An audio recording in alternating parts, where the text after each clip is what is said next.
garaagarummaan eenyummaa kee irraa fi namati gara fuulduraatti taatu gidduu jiru kitaabotatti yeroo ammaa dubbisaa jirtu namootatti michuu kee ta'anii wajjin jiraachaa jirtu akkasuma yaadati yaadduu fi hojiitti amma hojjechaa jirtu irraa kan maddanidha.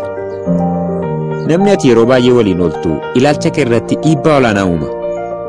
Jechamni durii yookaan mammaaksi Oromoo durii hiriyaa gaariin utubaa sibiilaati jedhu jechama baay'ee dhugaadha. Namoota waan gaarii yaadanii fi ilaalcha gaarii qaban waliin oolta taanaan akkasuma yeroo kee dabarsita taanaan ati waan gaarii yaaduu amaleeffatta. Mee namoota yeroo baay'ee waliin ooltu yaadi. Maatii kee keessatti yoo dhalatte iyyuu namoota waliin hojjettu filachuu hin dandeessu. Garuu hiriyoota baay'ee sitti dhiyaatan filachuu ni dandeessa. Hiriyoota badoo filannaan ilaalcha badaa filachaa jirtaa jechuudha. Ati namoota ispoortii hojjechuu jaallatan shan waliin oolta taanaan isa jaaffaa taata. Namoota mul'ata qaban shan waliin oolta taanaanis isa jaaffaa taata. Ammas namoota yookaan hiriyaa shan kitaaba dubbisuu jaallatu waliin oolta taanaan isa jaaffaa taata. Akkasuma egaa namoota dhibaa'oo yookaan hojii hojjechuu hin jaallanne shan waliin oolta taanaanis isa jaaffaa taata.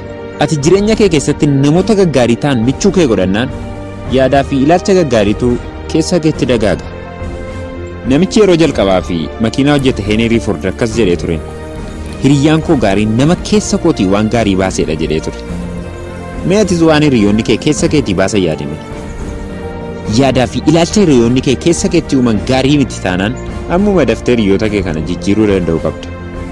Mootii yoona akka isaan sin gargaarretuma beektu jalqabuma sababatti hidhamteef hin gaddisiisu jettee waliin jiraataa jirta. Akkas goota taanaan kun gowwummaa guddaadha.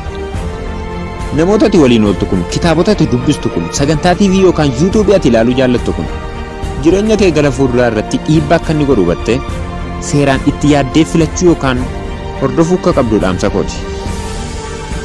Yeroo taanutti viidiyoo nama tokkollee haa ta'u ni barsiisa jedhee yaadu kan biraan man qabadhee dhiyaadhutti chaanaalii kana laayikii haaraa kan taatan immoo sabskiraayibii gochuudhaan akkasumallee sheerii gochuu kan dandeessan namoota bira akka inni ga'uuf sheerii akka gootan isinin jajjabeessa.